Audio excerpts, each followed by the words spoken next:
Believe it or not, you don't need to master every tool in Affinity to create professional logos. In fact, most logos are built using just a handful of essential tools.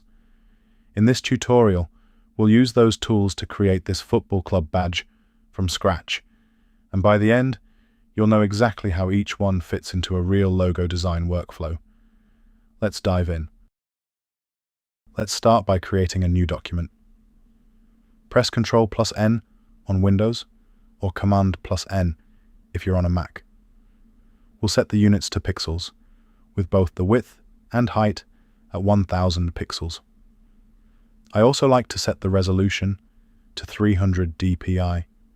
Even though logos are vector graphics and can be scaled to any size without losing quality, starting with print quality settings is just a good habit to get into. Next, turn on transparent background so we don't have a solid color behind our artwork. Then click Create. Since logos should always be designed as vectors, make sure you're working in the vector persona with vector view mode enabled. Finally, turn snapping on. It'll help you align shapes more accurately and make the whole design process much smoother. The first set of tools we're going to look at are the shape tools. This is a collection of built-in shapes, from rectangles and circles to stars, polygons, and many more. For this project, we'll start with one of the most commonly used, the rectangle tool. To draw a rectangle, simply click and drag anywhere on the canvas. Notice that I'm not holding down any keys here. I'm just using the mouse. If you want to draw a perfect square, hold Shift while dragging. This constrains the proportions, giving you a perfect square every time. Once it's created, you can always resize it later to whatever dimensions you need. Now, let's say you want your shape to be created right in the center of the document, instead of drawing it first and aligning it afterward. You could try to find the center manually like this, but that's neither accurate nor efficient. As long as snapping is turned on, Affinity will display these alignment guides to help you locate the exact center. Now click and drag while holding Shift and Ctrl. Shift keeps the shape perfectly proportional, while Ctrl draws it outward from the center. The result is a perfectly centered square without any extra alignment needed. It's a small shortcut, but one you'll use all the time when building logos. Now, whenever you draw a shape, whether it's a rectangle, a circle, or any other shape, it comes with two properties by default, a fill and a stroke. You can see both of them here on the side, the stroke, which is the outline around it, and the fill, which is the color inside the shape. If you don't want a stroke, simply select the stroke swatch and click the No Color option. When you see the red diagonal line across it, that means the shape has no stroke applied. If you ever want to add a stroke back, just double-click the stroke swatch and choose any color you like. For this logo, though, we won't be using a stroke, so we'll leave it turned off. The fill works the same way. Double-click the fill swatch to change the color of the shape. In this case, we'll keep it black, since that's all we need for this demonstration. Next is probably the most frequently used tool in Affinity, the Move tool.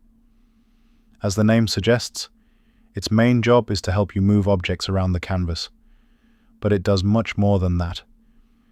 With the Move tool, you can also resize your shapes and rotate them to any angle you need. If you want more precise rotations, hold down Shift while rotating. This constrains the rotation in 15-degree increments, making it much easier to keep everything aligned. The Move tool is also what you'll use to select objects. Once a shape is selected, you gain access to the alignment options at the top. For example, you can align an object horizontally to the center and vertically to the middle, which places it perfectly in the center of your document. You can also align objects to the left right, top, or bottom, depending on what your design requires. For this example, we'll keep our shape centered, since that's where we'll be building the rest of our logo. The next tool we're going to look at is the Ellipse Tool. As you might expect, this tool is used to draw circles, ellipses, and any other rounded shapes. It's another essential tool you'll use regularly when designing logos. For this example, I want the circle to fit perfectly inside the width of the square. So, with snapping turned on, start from one edge of the square until you see it snap into place. Then click and drag while holding Shift to draw a perfect circle, making sure it also snaps to the opposite edge of the square like this. Once the circle is created, switch back to the Move tool. Hold Shift as you drag it downward to keep it moving in a perfectly straight line. Then snap the center of the circle to the bottom edge of the square. At this point, we have two separate shapes. To combine them into a single custom shape, select both the square and the circle. And that brings us to our next essential tool, the Shape Builder tool. The Shape Builder tool is probably one of my favorite tools for logo design.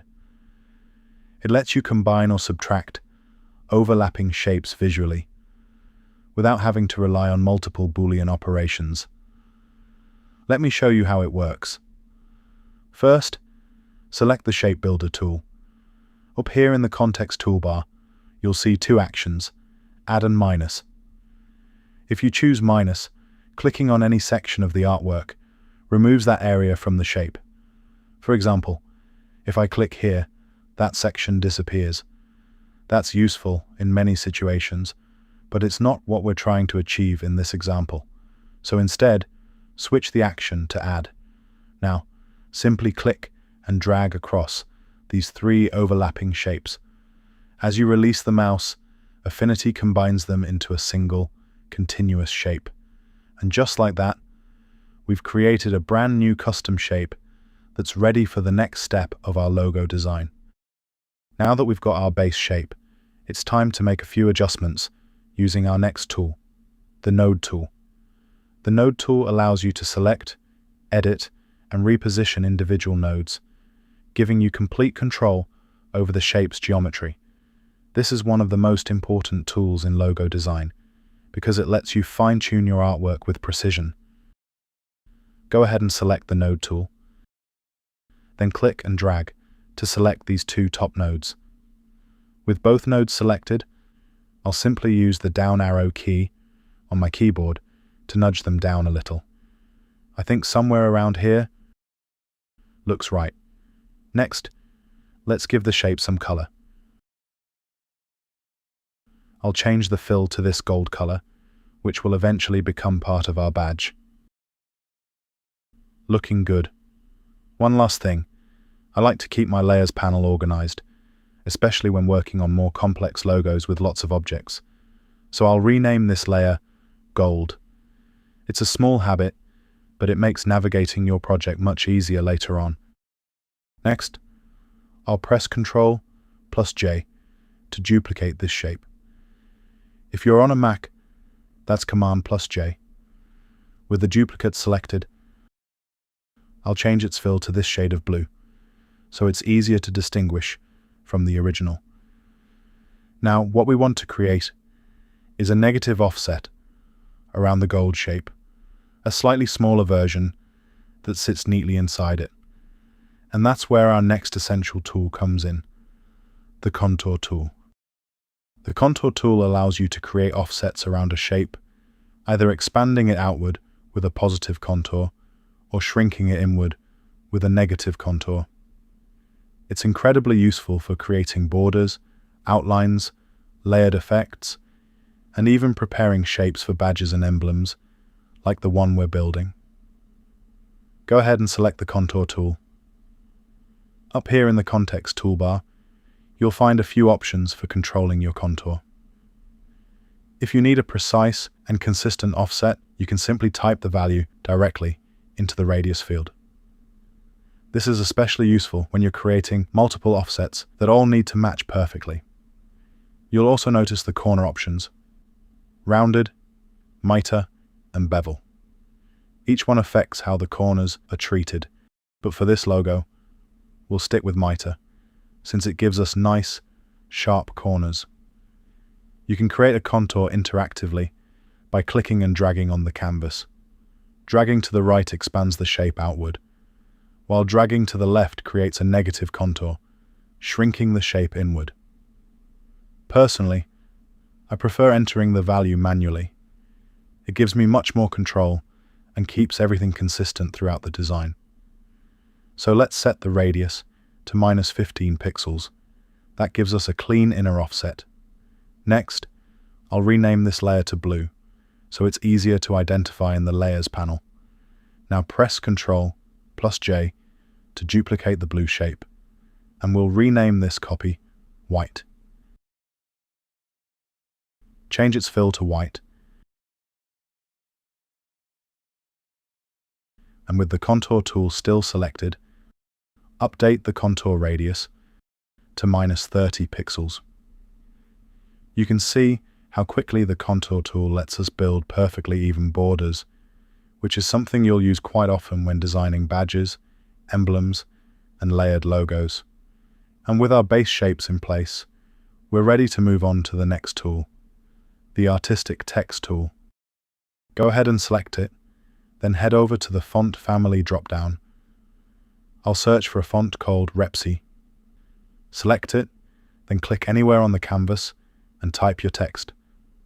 Once you've typed it, select the entire word and increase the font size until it's a good fit for the badge.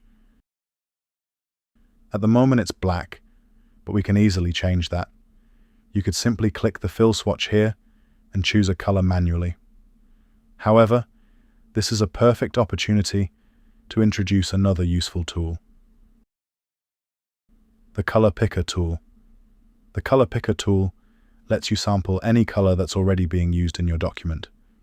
Instead of trying to match the blue manually, I'll just click on the blue part of the badge to copy that exact color. With the color applied, I'll move the text into position and reduce the font size slightly.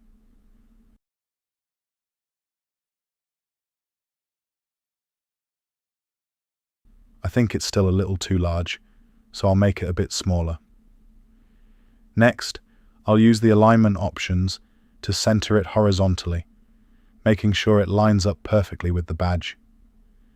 We still have a little extra space at the top, so I'll move the word upward just a bit. That looks much better. Now let's create the subtitle. An easy way to do that is by holding Alt and dragging the text downward to create a duplicate. With the duplicate selected, grab the Artistic Text tool again and replace the text with your subtitle. I'll reduce the font size so its width feels proportional to the main word, thunder. Then align it horizontally to keep everything centered.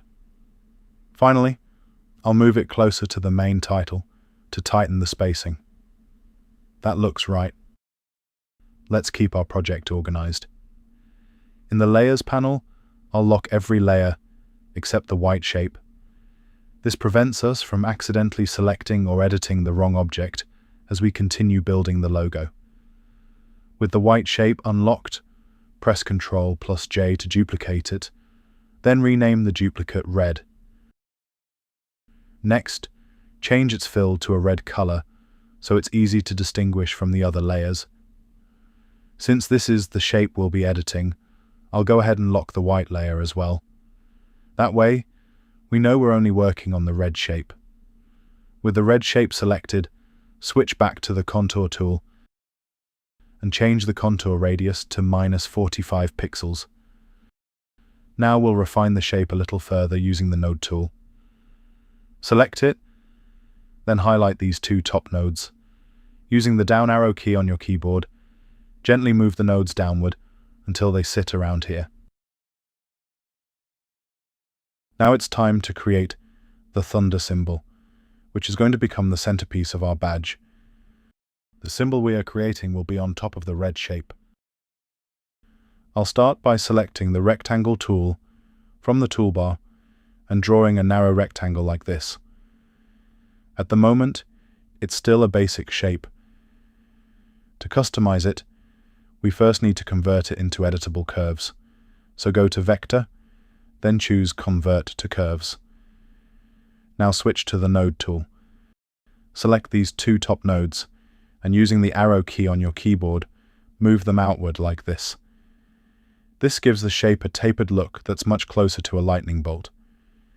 With the shape still selected, hold Alt, then click and drag to create a duplicate. Position it just below the first one like this. Repeat the same process one more time to create a third shape. Now select all three shapes. And this brings us to another feature you'll use constantly in logo design. It's not technically a tool, but it's just as important: the Boolean Operations. Boolean Operations let you combine, subtract, intersect, or divide overlapping shapes to create entirely new ones. They're one of the fastest ways to build clean, custom vector artwork. Let's use them to turn these three separate rectangles into a single thunder symbol by clicking on Add. Next, let's change the fill color to something other than red, so it's easier to see while we're working. The actual color doesn't matter, we're just using it as a temporary working color. I'll drag the shape into the badge and position it roughly around here. We need 3 of these, so hold Alt, then click and drag to create a duplicate. Place it beside the first one, and repeat the same process to create the third. Now select all 3 shapes. First, let's align them vertically to the middle so they're perfectly lined up. Then, to make sure the spacing between each bolt is exactly the same, click space horizontally. With all 3 still selected, move them into the center of the badge. Thanks to snapping, they'll lock neatly into position, making alignment much easier. I'll make a few quick adjustments until I'm happy with the proportions. That looks good. Now, keeping the 3 lightning bolts selected, hold Shift and also select the red shape. Switch to the Shape Builder tool, and this time set the action to -. Now simply click on each of the lightning bolt shapes. As you do, the Shape Builder subtracts them from the red shape, leaving perfectly cut out thunder symbols. And there we have it. A complete football club logo created from scratch, while learning some of the essential tools every beginner should know in Affinity. I hope this project has shown you that great logos aren't about using complicated techniques. They're about mastering the fundamentals and knowing how to combine them creatively. If you enjoyed this tutorial, don't forget to like the video, subscribe for more logo design content. Thanks for watching, and I'll catch you in the next tutorial.